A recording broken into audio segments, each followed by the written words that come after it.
I was a teenage ghost hunter. 8. Halloween night. If the knowledge that I actually went out to adventure in Camp Claiborne on a Halloween night doesn't make you question my sanity, then the story of what happened might. It's a story that I don't really like telling for that reason. If there hadn't been another witness there, well, then I wouldn't know what to think. I was a freshman when my friend Chris was a senior.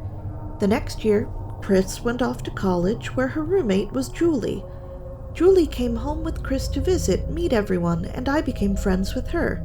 Fast forward a couple of years, Chris had transferred to a different college, and Julie would still sporadically make the drive to visit us in our town, especially in the summer when everyone was around. Julie had been out to Claiborne a couple of times, of course, but the two of us got it in our heads, I can't remember which of us proposed it, that the best way to really have fun at Claiborne would be if just the two of us went out there on Halloween night. We planned it weeks and weeks in advance. On one hand, creepy things on Halloween night is kind of a cliche, so I thought we had some degree of protection from anything too serious happening. But on the other, Halloween night! Best night of the year for horror lovers of all stripes, and what better place to go than our local urban legend? So during the weeks leading up to it, both of us really hyped each other up. Because I had 2 teen brothers close to me in age, my mom even got us a room for the night at the local La Quinta so that we wouldn't be bothered by them. It was going to be awesome. I woke up that Halloween morning and the very first thought I had was, don't go to Camp Claiborne tonight. How baffling! Why would I not want to go to one of my favorite places when this had been planned special for so long? I dismissed the thoughts as best I could, but the longer the day went on, the stronger the bad feeling got. Don't go to Camp Claiborne. Don't go. Such a bad feeling about it. But by the time these thoughts got too intrusive, Julie was already over an hour deep into her drive to my city. I wasn't going to let my cool older friend drive all the way to visit me only for me to cancel the main event. No way, no matter how bad that powerful gut feeling got. An alien kind of feeling, as my survival instincts are bad enough to be a running joke among those who know me. I don't get bad feelings or sense danger. At least, I didn't until that Halloween night. Julie and I met up at the motel to check into our room early. Standard issue La Quinta. We didn't even bring in our overnight bags from our cars, so consumed with mutual silliness and excitement were we. As a safety first aside, when we left our room, I was last out the door. I always like to shake the door handle and make sure it really is latched. It's a good practice. In my opinion, you shouldn't leave a hotel room without confirming it is good and truly locked. Just a pro tip. Anyway, when we left, we took my car since Julie had already driven so long, and since it was my home turf. We goofed around during the early evening hours, me trying to squish down that powerful, forbidding feeling that kept seeping through my holiday festive thoughts. We passed out candy at my parents' house, went for a walk to see more costumes out in force. Finally, the night got later and darker. The stream of trick-or-treaters turned into a trickle and then dried up entirely. There was no more waiting.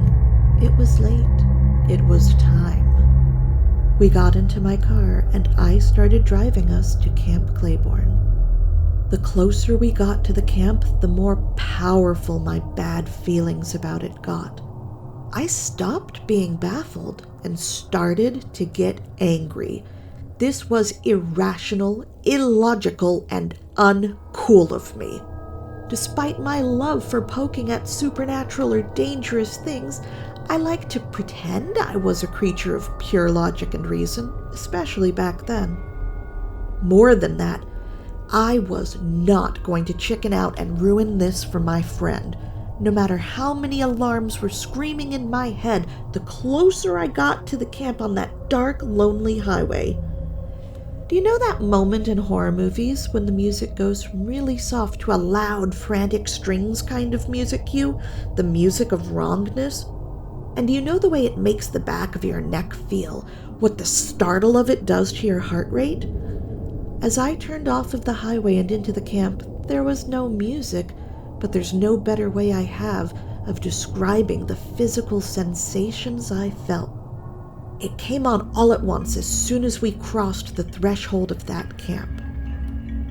As a reminder, here was what the layout of the camp entrance is. The 2 lanes on the left side of the divided highway were the ones in use. There were regular little junctions across the median to the right lanes, which were barricaded off at the entrance and which terminated in the larger intersection where, off to the right, was the side of the camp my friends didn't want to go back to more than once. The side of the camp my friends said was bad, was wrong. As I drove down the initial stretch into the camp, the bad feeling grew so intense that my eyes started to water. Worse, though, was the images I started seeing in my mind. Gut feelings and picking up on bad vibes weren't the only sensory areas I was deficient in. I frequently joke that I have no mind's eye. It's an overstatement, but not by much.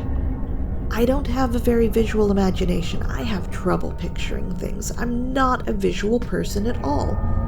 I don't think in pictures. I have to make a real effort, really try to imagine how something looks. It felt like my underdeveloped mind's eye was under assault. I could see the images, not like they were physically present, but like I was imagining them against my will. There was a pile of bones. It wasn't a random pile. It was organized into a specific pattern around a center point. And there was a face. The face was awful. It was too long, too bony, with skin that looked like it was stretching too tightly over it. The eyes were enormous and solid black. The grin was wide and deep. There was a gash, some kind of wound, below one of its eyes. My headlights on the empty road ahead of us. The bones. The forest looming over the sides of the road. The face. That malicious face.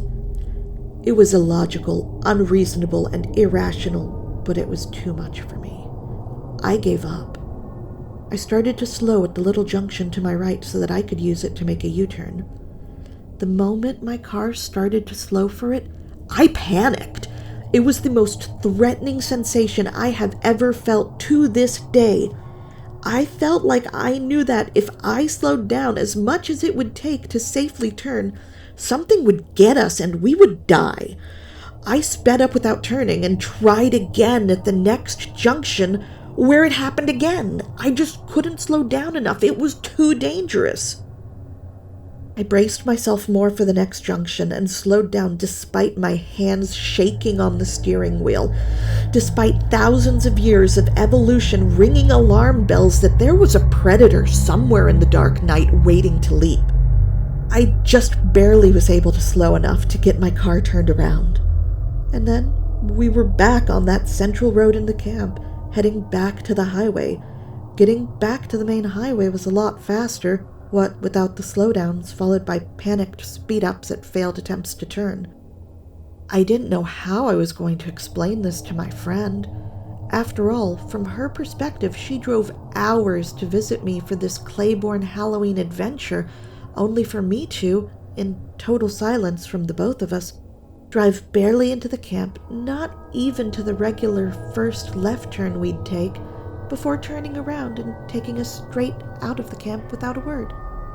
I make my left turn back onto the highway, trying to figure out how I could possibly explain myself, but Julie spoke first. "Thank God," she said. "I was terrified that you weren't going to turn around." And then she went on to start describing visions she'd been having of the woods, visions of bones piled in a specific arrangement. I wouldn't have been able to articulate the details like she could. It was unmistakable, though. She was describing the image that was in my imagination, in my mind's eye. The closer we got back to town, the lighter we began to feel, the gigglier we got. We'd had our Halloween scare, and we'd survived. At the motel parking lot, I grabbed my backpack from my trunk while Julie grabbed the overnight bag from hers. As we walked down the long hallway to go to our room, I was still feeling kind of high on feeling vibes, gut feelings, and the like. It was a typical motel hallway, long and straight with little shallow symmetrical alcoves off to the sides where the room doors were. Looking down the hallway, I spotted one little dip in the hall in particular, and the thought clearly crossed my mind. I feel sorry for the poor suckers stuck in that room tonight. It was just a bad feeling, a bad energy at that spot. We walked past the rooms that weren't ours. The closer we got to that set of doors, the closer we got to our room number. Yep, we were the poor suckers stuck there tonight. I approached the door slowly, cautiously. I reached for the handle, then stopped and motioned for Julie to stop also. Our door was ajar. It was very slightly, almost imperceptibly, but it was definitely unlocked and open. I had personally pulled and yanked on the handle before we left. It had been locked when we left, but now it was open. We power walked back down the hall to the front desk and told the man working there that our room door was open. He tried to brush us off. "Sometimes the doors stick. You must not have closed it all the way." But we had. Julie had to pressure him to get him to do anything, and so he finally walked down the hall with us. He pushed open the door to our room, barely stepped in, declared nothing was amiss and no one had been in, and then hauled it back to his post like he couldn't get away from that room fast enough. Nowadays, I would have demanded a new room. But back then, I wasn't even a legal adult yet. I didn't know to advocate for myself. I thought there was nothing else to be done. I pushed open the door and did a full sweep of the room. I looked under the beds, in the closet, behind the curtains, and in the shower. There wasn't a sign of anything out of place. We locked the door, deadbolted it, and propped the room's chair under the door handle, and we did the best we could to talk about other things, safer things, and to sleep. The next day, we drove back out to the camp. I wasn't going to let Julie drive so far to only spend all of 5 minutes in the camp. In the light of day, there were 2 interesting things I noted. Firstly, the air felt strange in the spot where I turned the car around that night. It felt heavy, thicker, staticky. Second, the next turning spot after the one I managed to turn at, it wasn't one of the little junctions. It was the big intersection.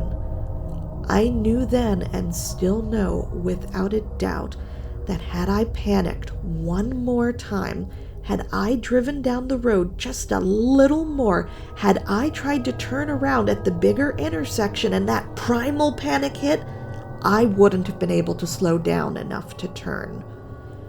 I would have started right into the turn, but then panicked and gassed it, heading straight into the bad side of the camp. And I don't know what would have happened then. It felt like a trap that we had only just so narrowly avoided.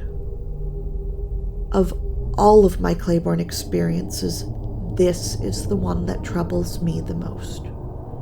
I'm just glad there was a witness, someone who felt and saw the same things I did, who confirmed the details before I could say a word. Thank you for spending some Halloween time with me. Come back tomorrow to hear about the state of Camp Claiborne in the present day.